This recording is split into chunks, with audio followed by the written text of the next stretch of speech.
We were 6 firefighters. The fire didn't kill us. The crowd almost did. Part 1. I have replayed that day in my head so many times that it no longer feels like memory. It feels like something unfinished. Sometimes I hear sirens when there are none. Sometimes the smell of burning plastic sneaks into my nose, even in clean rooms. Sometimes my hands tighten for no reason at all, and I remember that firefighting doesn't end when the fire goes out. It follows you. That day began like any other day we pretend is normal. The quiet before fire. The fire station was quiet in a way that made seasoned firefighters uneasy. Not peaceful, not calm, just waiting. The walls were cracked, painted over so many times that the original color no longer mattered. The ceiling fan turned lazily, clicking once every rotations like it had something to complain about, but no energy to do it properly. Outside, a fire truck F-12 sat in the sun. Red paint faded to something closer to rust orange, reflective tape peeling at the corners. The kind of truck people point at and say, "This one still works?" It did, most days. There were 6 of us on duty, 6 men trusted to respond when everyone else is running away. Chukwudi, the driver. Chukwudi was sitting on the bench near the entrance, scrolling through his phone without really looking at it. He had 3 children and a wife who called twice a day to ask when the government would remember firefighters existed. He drove like the truck was an extension of his body, calm, precise, careful with bad roads, aggressive with clear ones. Bola, the pump operator. Bola was cleaning a coupling that was already clean. He always did that when he was thinking about retirement. 27 years in service, knees that complained every morning, a back that reminded him of every fire he'd ever fought. He'd seen colleagues buried quietly, no speeches, no medals. Sadiq, the youngest. Sadiq laughed loudly at jokes nobody told, fresh uniform, new boots that still squeaked sometimes. He joined the fire service because he believed it meant saving people. He hadn't yet learned what it costs. Ibrahim, the quiet one. Ibrahim checked Jose's lengths again, even though he knew them by heart. He spoke little, worked precisely, and trusted systems more than people. That would hurt him later. Tunde. The wall? Tunde leaned against the wall, sipping sachet water. Built like someone who could lift anything, including fear. The kind of man you want next to you when everything goes wrong. Me, 13 years in service, long enough to know that the days without calls are lies. Fires don't announce themselves politely. They wait until you relax. When the radio crackled, everyone froze. The call that changed the day. Emergency. Fire outbreak reported at a major marketplace, possible electrical fault, rapid spread. Marketplace. That single word carries weight in firefighting. Markets are fuel. Markets are chaotic. Markets are people trapped between profit and panic. We didn't talk, we moved, boots pulled on, helmets grabbed, gloves snapped tight. The engine coughed once before starting, a sound too familiar. Sirens on, lights flashing. Fire truck F-12 rolled out and immediately met reality. Traffic is the first enemy. If you've never sat inside a fire truck stuck in traffic, you don't understand helplessness. The siren screams, but it doesn't move cars. It doesn't fix roads. It doesn't convince people that today, for once, it's not about them. Cars refuse to shift. A commercial bus blocked an entire lane, driver arguing with a passenger. Hawkers crossed the road slowly, eyeing us like we were a moving billboard. Someone raised the phone and started recording. Chukwudi leaned on the horn. Nothing. We hit a pothole so deep the whole truck shook, metal rattling like it might finally give up. Minutes passed. I checked the time, then checked again. Every firefighter knows this feeling, watching the clock while knowing something else is burning. What those minutes mean. Let me explain something people don't usually hear. Fire spreads exponentially, not gradually. First minute, small flame. 5 minutes, heat builds. 10 minutes, flashover risk. 15 minutes, structures fail. Traffic doesn't delay fire equally, it multiplies it. By the time we cleared the road, we were already behind the fire. Smoke before sight. We smelled it first. That bitter, choking smell that tells you plastic and electrical wire are burning, the kind that sticks to your throat and refuses to leave. Then we saw it, black smoke climbing into the sky, orange glow beneath it, flickering like something alive. People were already running, some carrying goods, some screaming names, some frozen, staring at everything they owned turning into smoke. And then they saw us. For a brief moment, hope flickered. Then it died. You are late. We hadn't parked when the shouting began. You are just coming now. Everything is gone. Fire service has failed us again. I opened my mouth to explain. I shouldn't have. People in pain don't want explanations. They want someone to bleed. The first stone hit the side of a fire truck F12 with a loud clang. Metal rang, then another. Then someone slapped Chukwudi through the open window. The line where everything changed. We jumped down anyway. Training takes over when fear tries to lead. Hose out, pump panel open, calculations shouted over noise, and then hands grabbed my vest. I tried to explain. Traffic, water, access. The punch landed before the sentence finished. Hard. My head snapped sideways. And just like that, we crossed a line we couldn't uncross. The mobs don't announce themselves. They form when anger realizes it has numbers. Someone kicked Sadiq from behind. He fell. A plank came down on his arm with a sound that still wakes me up at night. Not a scream, a crack. He cried for his mother. Someone smashed a bottle against Chukwudi's head as he tried to protect the truck. Bola was shoved to the ground, his helmet rolling away like it was ashamed. Hands everywhere, boots, fists. I fell hard. Helmet ripped off, cheek pressed into dirt, mixed with ash and spit. Behind us, the fire roared. In front of us, the crowd roared louder. What firefighters are not taught. They train us for heat, for smoke, for collapse. They don't train us for being beaten by the people we came to save. Time slowed, sound dulled. I remember thinking, so this is how it ends. Not fire. People. Sirens save us. Too late for some police sirens cut through the chaos eventually. Tear gas. People scattered, coughing and screaming. We crawled to our feet, bloodied, shaking, limbs everywhere. And still, we turned back to the fire. Because that's the job. Because if we didn't, nobody would.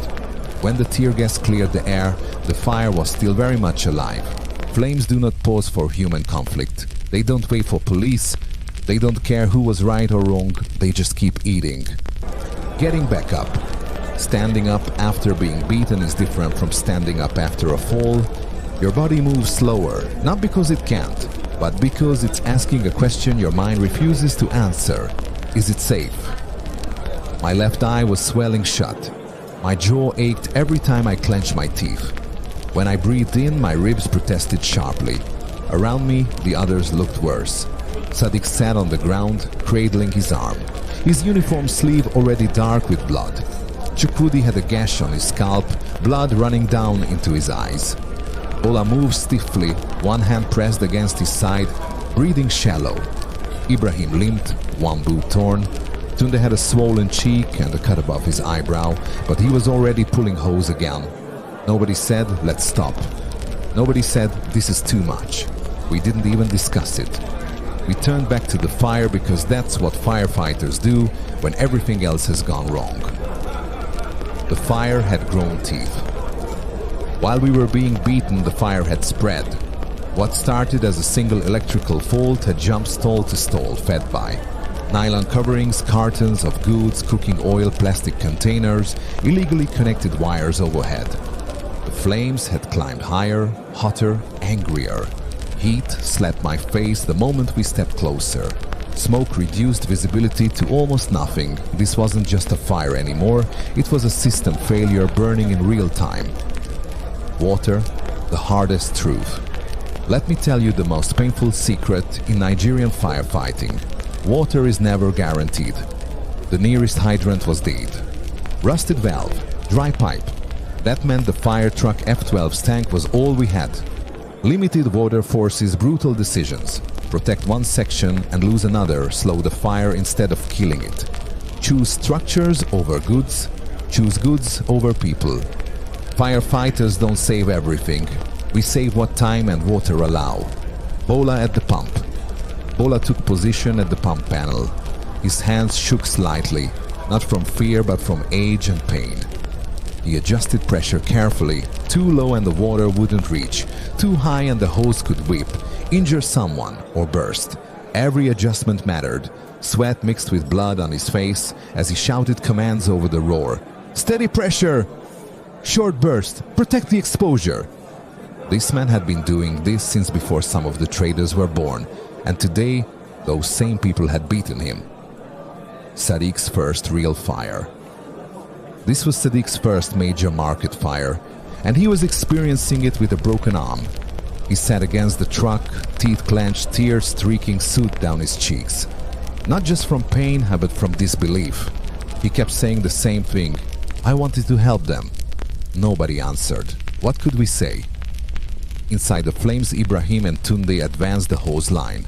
Crouched low, eyes squinting, breathing controlled. Fire roared overhead, collapsing roofing sheets with loud metallic screams. Sparks fell like rain. At any moment, a stall could collapse. At any moment, trapped gas cylinders could explode. This is what people don't see when they say they came late. Firefighters walk into environments actively trying to kill them. The things we saved. After almost an hour of controlled, exhausting work, the fire slowed, not stopped, slowed. We managed to create a break, a line where the fire couldn't jump further. Some stalls survived. Some families still had something to rebuild with. It wasn't enough for those who lost everything. It never is. Silence. After the fire. When the flames finally died down, the market looked like a battlefield. Twisted metal, blackened wood, ash everywhere. People stood quietly now. Some cried softly. Some stared at us, not knowing what to feel. One man approached me slowly. He looked at my face, then at my uniform. He said quietly, "Sorry." I nodded. That was all. The ride to the hospital. We didn't ride back in the truck. An ambulance took us instead. Sirens again. But this time nobody attacked. Nobody filmed. Nobody blamed. Inside the ambulance, pain settled in properly. Adrenaline fades fast. Reality doesn't. Injuries are loud in silence. At the hospital, Sadiq's arm was fractured badly. Chukwudi needed stitches. Bola had cracked ribs. Ibrahim suffered ligament damage. Tunde needed facial stitches. I had a concussion and bruised ribs. 6 firefighters, all injured, none burned. That fact alone felt cruel. The nurse's question. A nurse adjusting my IV asked softly, "Does this happen often?" I wanted to laugh. Instead, I said nothing, because the answer was heavier than she expected. The part that stays physical injuries heal. The rest don't. The memory of being attacked while wearing a uniform meant to protect you. That stays. The knowledge that next time it could be worse, that stays. The fear that help might come with punishment, that stays. The hospital was quiet in a way that made thinking unavoidable. No sirens, no shouting, no flames. Just the slow beep of monitors and the sound of pain settling into places adrenaline had ignored. When the body rests and the mind wakes, the doctors did their work quickly. Firefighters don't get special treatment. We're not VIPs, we're not politicians, we're just uniforms that bleed like everyone else.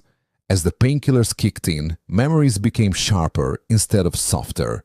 The moment the plank hit Sadiq's arm, the sound of the bottle breaking on Chukwudi's head, the weight of bodies pressing down on me while the fire roared behind us. People think trauma comes from fire. Sometimes it comes from faces you recognize as your own people. Sadiq didn't sleep. Sadiq didn't sleep that night. Every time his eyes closed, his body jerked awake.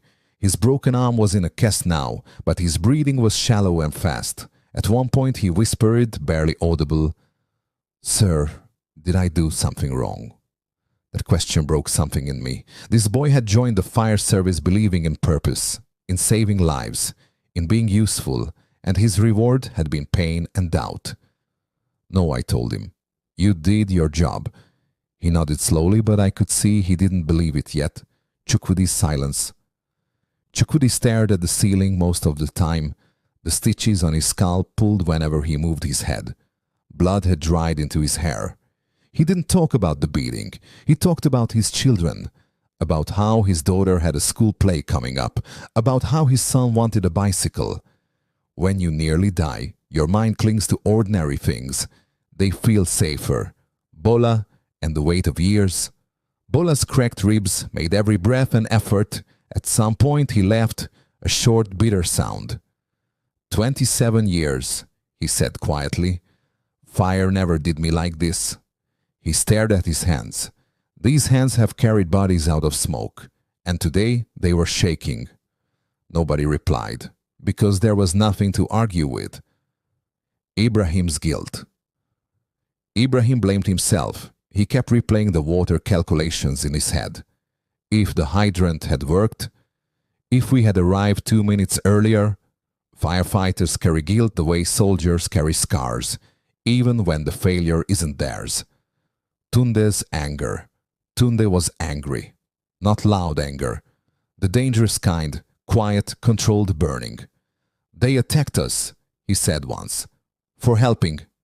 He clenched his jaw. Next time, what if we don't get back up? Nobody answered because that question didn't want comfort. It wanted honesty. The system that failed. Before we arrived, here is the part people avoid. That fire didn't start the problem. The problem existed long before the smoke. Roads designed without emergency access. Markets allowed to grow without safety checks. Hydrants installed for photos, not function. Fire stations underfunded, understaffed, ignored. No public. By the time the crowd saw us, the system had already failed them. They just chose the wrong people to punish. News without context. The incident made the news, briefly. Headlines read things like, firefighters attacked after late arrival. Late, one word. No mention of traffic. No mention of broken hydrants. No mention of injuries. Just late.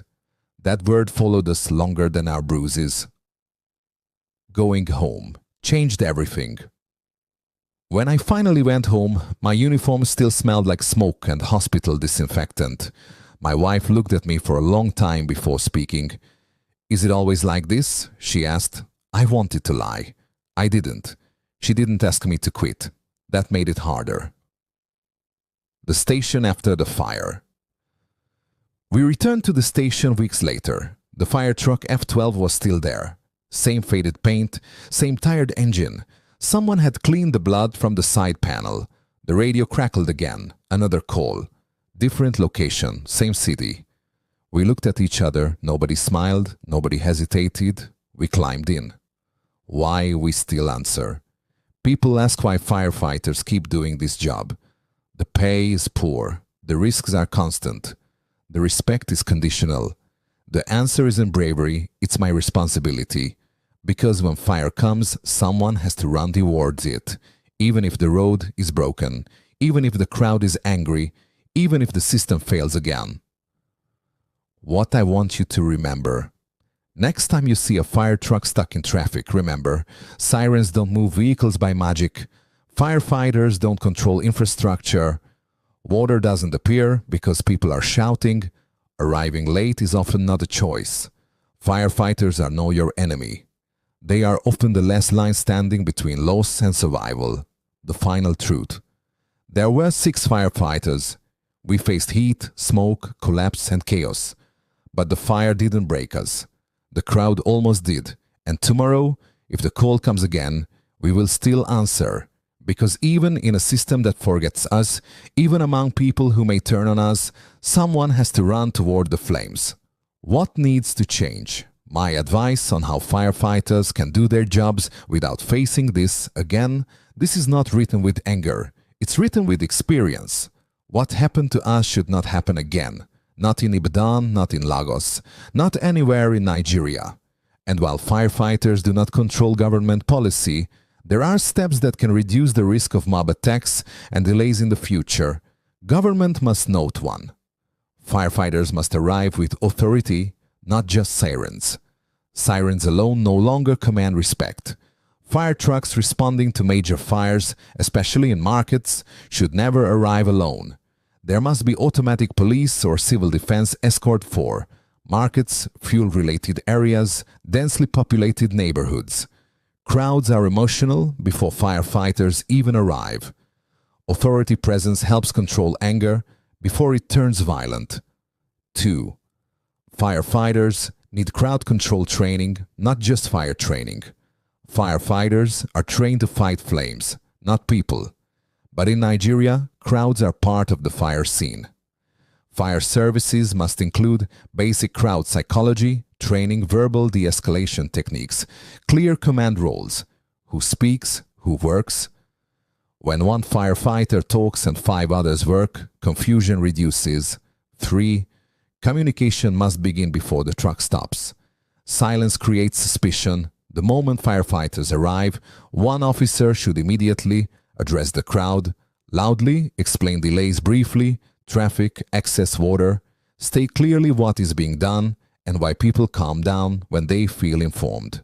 They become violent when they feel ignored. 4. Firefighters should never be the first to take blame.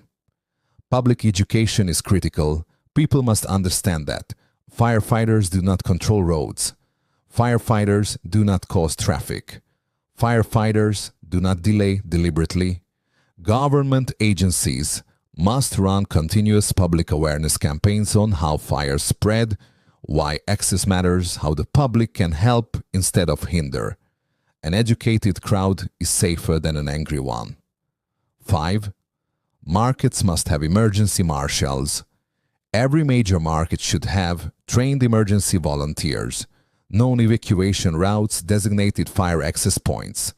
These marshals can clear paths, calm traders, explain firefighter actions, prevent mob formation. Firefighters should never arrive to chaos alone. 6. Firefighters must protect their own safety. First, this is a hard truth. If a scene becomes violent, firefighters should pause operations, retreat to a safe distance, request law enforcement immediately. A firefighter's life is not less valuable than property. You cannot save lives if you lose your own. 7.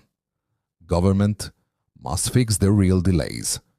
No advice to firefighters will matter if these remain broken. Roads without emergency lanes, non-functional hydrants, understaffed fire stations, outdated fire trucks. Until these are fixed, firefighters will keep arriving late, no matter how fast they move. 8. Respect must become a policy, not a request. Firefighters should not have to beg for safety. There must be clear laws protecting emergency responders, strict punishment for assaulting firefighters, public enforcement of those laws. When people know there are consequences, violence reduces. Final note to the public: firefighters are not your enemy. They are not late because they want to be. They are not slow because they don't care. They are not heartless because they can't save everything. They are doing their jobs in systems that often fail them. The next time you see a fire truck stuck in traffic, remember, they are already running toward danger. Don't become another one they have to face. Note: if nothing is done, why Nigeria's cities are heading toward becoming megacities and skyscraper building, estate apartment on the rise. The future of firefighter will be scaring because of mobs.